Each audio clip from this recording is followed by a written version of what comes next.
Oh, welcome back to the Blue Ocean. Jeff here. Today we're going to be discussing the third film in the Keying Out video series. We're going to be in the software After Effects, which happens to be my weapon of choice.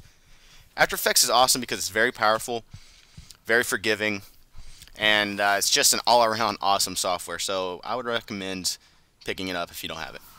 So let's go ahead and launch it. This is actually my second time to do this tutorial. The first time I did it, and I didn't show you how to launch it or how to import your clip, and I'm thinking maybe some of these people that are going to be watching this have never even opened up After Effects before, so I wanted to redo it. First thing that you see is this Welcome to Adobe After Effects window pops up. It's pretty cool for beginners. It shows you a tip of the day, has your recent projects to the side over here, all around good stuff. We're going to close that. And the first thing that I like to do when I open up After Effects is go ahead and save it. Go ahead and name my title, and that way if it crashes, it keeps a autosave log. It's good stuff. Okay, we're going to name it Ashley, and we're ready to start this thing. Alright, look at this blank canvas. Looks pretty confusing. Well, it can be. So I'm going to briefly just go over the keying out functions and let you kind of roam it at your free will, because I can't possibly even begin to show you how everything works in this program. So real quick, right here we have our project box. This is where our clips are stored. We have our effects control panel where we manipulate effects to the clip. We have our timeline down here, and we have our viewer right here. So to get things started, we're going to go to project box. We're going to go up to File, Import, File. Okay, we're going to grab our footage. We're going to go hit Open. Okay, now that it's in the project box, we're going to put it on the timeline. There's two ways of doing that. You can simply just grab and drop, drag and drop into the timeline, or you can grab it and drop it on this composition icon. Okay, now we're ready to do it. We have our one and only Ashley Archer here. The green screen's pretty good. We do have this shadow that's going to give us some problems, but After Effects is very forgiving, and we can just get around that very easily. So the first thing we'll do is select the clip, go to Effect, Keying, Keylight. Keylight's the plugin within After Effects that is a beast. It is awesome for keying out green and blue screen footage. The first thing that we do in Keylight is we're going to hit this screen color, get the dropper, and select the green we want to key out. We want to stay away from this shadow, but more on the green that's mostly throughout the frame. Automatically you see it go to work. You see the edges are a little messed up. Need some work. And you see some gray blockage going on over here. All stuff we need to fix before we call this a clean key. Okay, so first thing we'll do is we're going to go to View, go to Screen Matte, and voila. The idea here is to get all the gray out of the black and all the gray out of the white. We'll start by bringing down the screen matte. We're going to increase the clip black to get all this gray away. And it's important to just bring it up just enough to take it away, but not overdo it. Because once you just take this away, but you keep on ramping up, you keep on going up in the number as far as the clip black, it's going to degrade your person here. So we're going to bring this up maybe like 9. Okay, there we go. It's perfect. We need to stay at 9. See, I could have just kept going to like 24, but that's actually going to make the subject not. It's going to degrade the footage. What I'm trying to say here. Okay, so let's stay at 9. Alright, clip white. What we need to do is take this gray out of her hair. So we're going to bring the clip white down. And these numbers totally vary depending on the footage. Okay, you got some really dark areas in your green screen. You're going to have to bounce that clip black up quite a bit, like in the 30s maybe.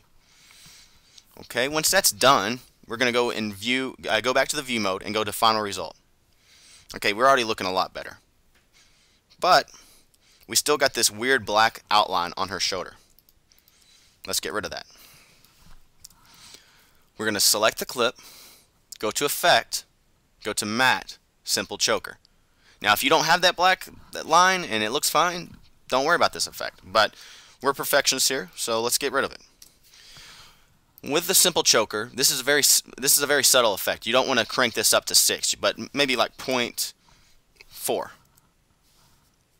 Let's try 1. Okay, see what just happened? It took that black line away. Now this is something that if you do too much, it can mess up your footage. See, like if I go to 6, I mean she looks weird and skinny around the head, like real crazy looking. So let's go back to 1. Okay, and now we're ready to tweak our last little tweak here, and that's going to be the edges. And this is very important, so listen up. HDV footage, or HD footage, is a very high resolution. I would suggest, if you're keying out using green screen, automatically you need to shoot with HD. Now, a lot of you are going to be shooting with lower end consumer cameras, not a problem. But when you key out that stuff, there's going to be major pixelation around the edges, worse than what you see here, okay, because of the resolution. So to fix that, you're going to have to become good friends with this screen pre-blur, and I'll show you what it does. It's very cool. See the pixelation? It's not so bad from wide, but you can see it a little bit, so we need to fix it. We're going to increase the screen pre-blur to maybe like 2. See what it just did there? We're going to do it a little more. And basically what that does, it just softens the edge.